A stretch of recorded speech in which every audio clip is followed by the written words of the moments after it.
Pontoon Lift, 4,000 to 5,500 pounds. Product assembly instructions. To begin, carefully review all warning and risk factors before starting the assembly of your Pontoon Lift, 4,000 to 5,500 pounds. Frame assembly instructions. Your safety is of utmost importance. Fully read and understand each step before proceeding with that step. Wear protective gloves, clothing, and eyewear when assembling and installing the lift. Do not assemble, install, or use this product if any items are missing or damaged. For ease of assembly, find a flat area with plenty of room to assemble the lift. The following tools will be needed for assembling the lift: 2 7/16 inch wrenches, 2 9/16 inch wrenches, 1 3/4 inch wrench, measuring tape, hammer, 3/16 inch Allen wrench, tin snips to open bundle. Note: only hand tighten bolts and nuts until lift is completely assembled. Press in blue caps on uprights as shown. Insert all 4 leg posts into foot pads. Secure using 1 3/8 by 3 1/2 hex bolt and 1 3/8 brass flange nut in each place. Insert leg posts into lift sides as shown. Secure with 1 3/8 by 3 29/32 pin and 1 hairpin for each leg post. No washers are used at this time. Attach 1 bottom beam to the front of both lift sides. Secure each end of the bottom beam with 5 3/8 by 4 1/4 hex bolts, 5 3/8 flat washers, and 5 3/8 brass flange nuts, as shown in detail A. Attach the bottom beam to the rear of the lift sides. Secure with 5 3/8 by 4 1/4 hex bolts, 5 3/8 flat washers, and 5 3/8 brass flange nuts, as shown in detail C. Attach the brace tubes to the lift sides and bottom beams. Secure each brace tube to the bottom beams with 1 3/8 by 4 1/2 hex bolt and 1 3/8 brass flange nut, as shown in detail A. Secure each brace tube to the T-slot of the lift sides with 1 3/8 by 1 3/4 carriage bolt and 1 3/8 flange nut, as shown in detail B. Insert 1 silver press-in cap into the top of each brace tube. Place the rack sides in the lift sides as shown with connection angles facing out. Set the whole end of the cable into the slot in the front of the lift side.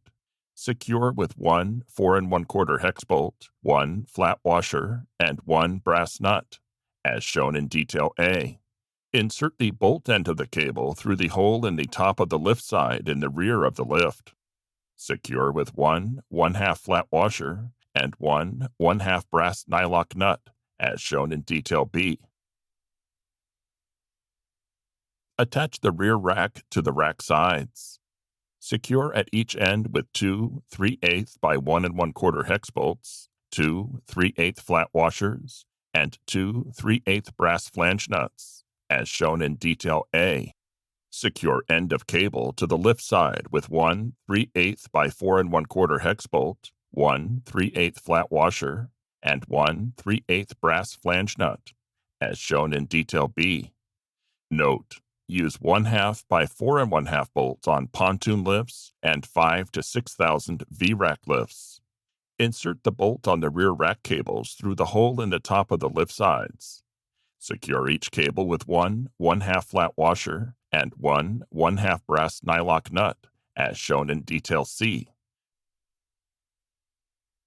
Set the front rack in place and attach to the rack sides. At each end, secure with 1 3/8 by 1 1/4 hex bolt, 1 3/8 flat washer, and 1 3/8 brass flange nut in 2 places, as shown in detail A. Insert the eye bolt of the front rack cable through the hole in the top of the lift sides. Secure with 1 1/2 flat washer and 1 1/2 brass nylock nut, as shown in detail B. The other end of the cable is attached to the winch as shown in winch and wheel instructions, included with the winch. Assemble winch and clamp according to next page. Slide winch mount with whisper winch onto lift side winch upright, with the bolt holes facing the front of the lift. The left side of the lift when facing the lift side winch. Secure winch mount by using 3/3/8 by 2 3/4 hex bolts and 3/3/8 brass flange nuts, as shown in Detail C.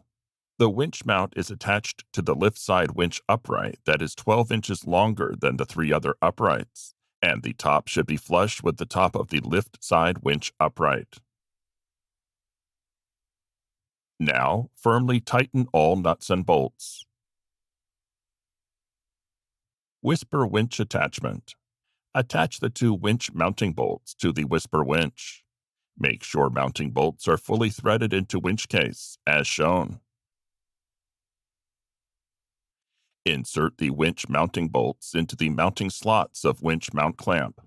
Thread 2 3/8 by 3/8 set screws into the holes at the top of the winch mount clamp and tighten against the whisper winch, locking it into place. Loosen bottom set screws in the case of the whisper winch. Remove the shaft and roller to access the hub. Slide the end of the cable into the slotted opening on the hub. Tighten the set screw in the winch hub using a 5/32 Allen wrench to secure the cable to the hub. Replace the roller, shaft, and set screw.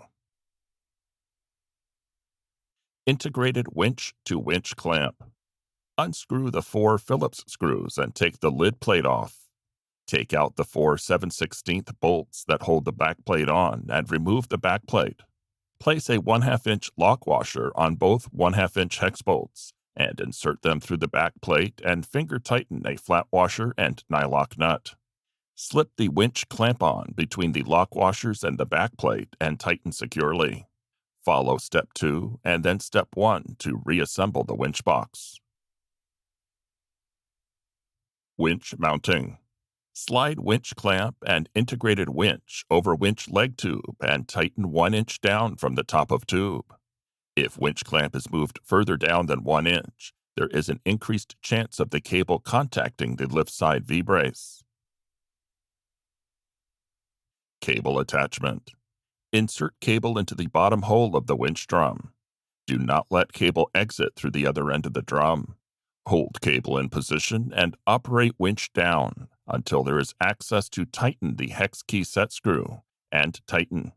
Keep tension on the cable until lift rack starts to raise.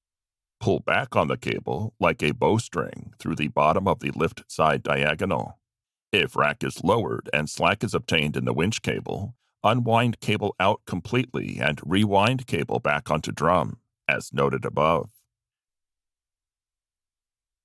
Spinner knob instructions. Secure with 1 3/8 by 2 1/4 hex bolt and 1 3/8 flat washer through spinner knob, then into wheel through the hole as shown. Fasten with 1 3/8 flat washer and 1 3/8 brass nylock nut. Wheel kit. Whisper winch. Thread wheel onto winch by spinning clockwise until wheel hub is fully against the bronze washer. Use washer provided on the provided bolt to allow for a minimum of 5/32 gap between wheel and spacer. Place the lock washer and provided aluminum washer on provided bolt and tighten.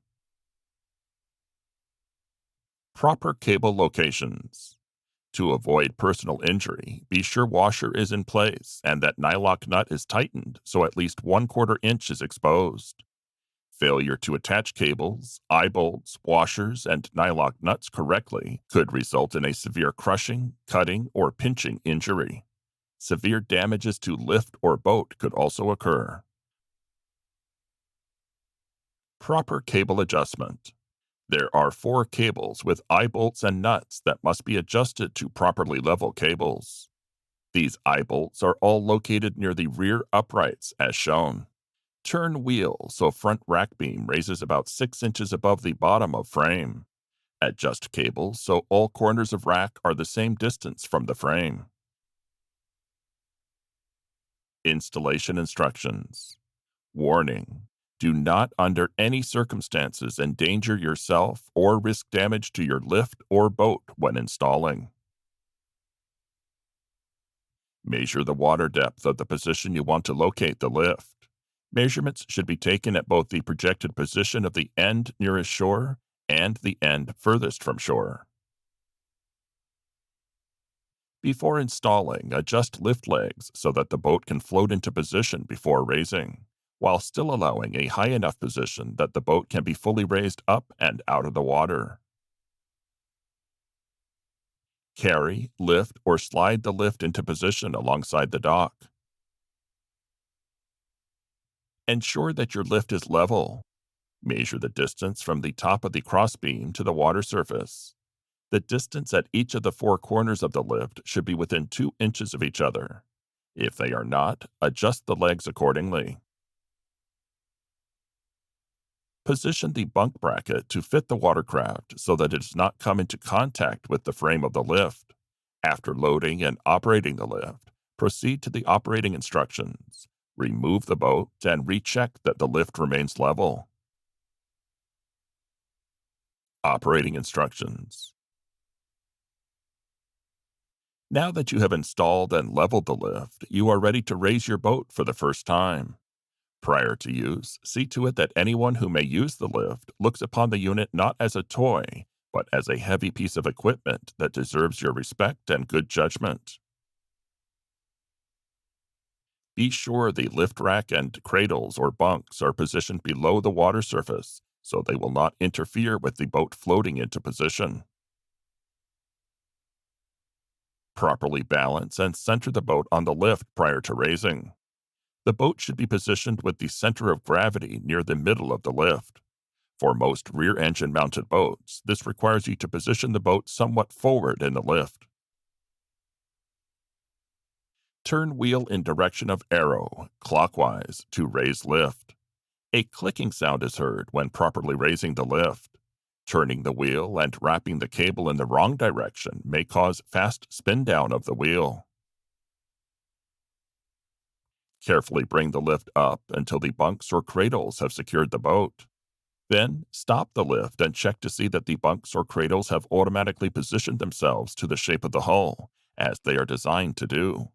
If so, continue bringing the boat out of the water until it is about 1 foot above the surface. Stop the lift again and check the stability of the lift, particularly to see that it is fairly level and will not topple over.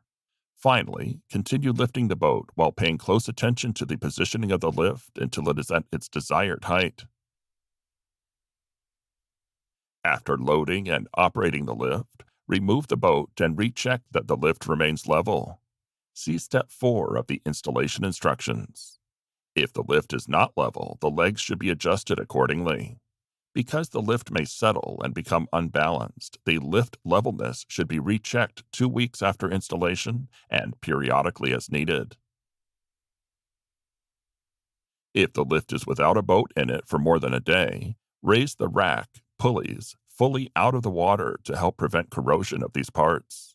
At all times, make sure that the boat is stored high enough out of the water to avoid wave action against the hull. A moving boat, as a result of wave action, will damage the lift and can take the boat off of the lift. Do not over-raise the lift rack.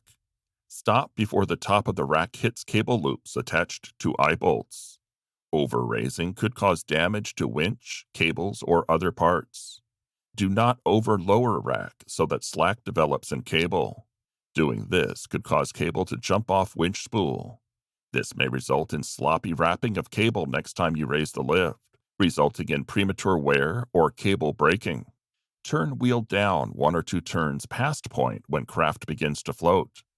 This must always be at some point before lift rack is contacting rear bottom beam.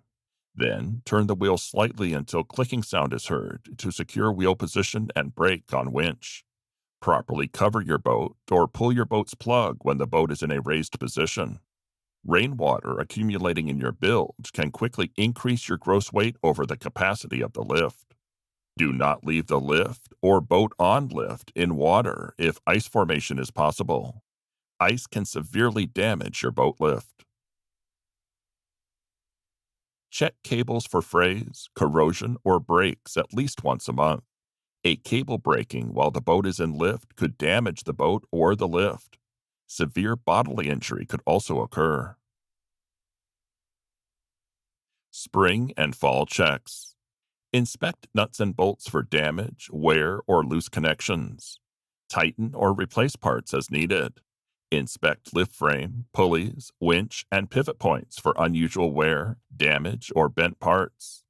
Replace or repair as needed. Check that the rack is level with the bottom frame of your lift. Cable stretching or settling of lift could require you to adjust nuts on eye bolts. Lubricate winch and wheel threads. Do not get lubricant on brake pads. The brake will fail and the wheel will spin down if the brake pads are lubricated. Check and lubricate pulleys to ensure that they are turning freely. Check eye bolts to make sure that they are not working themselves loose.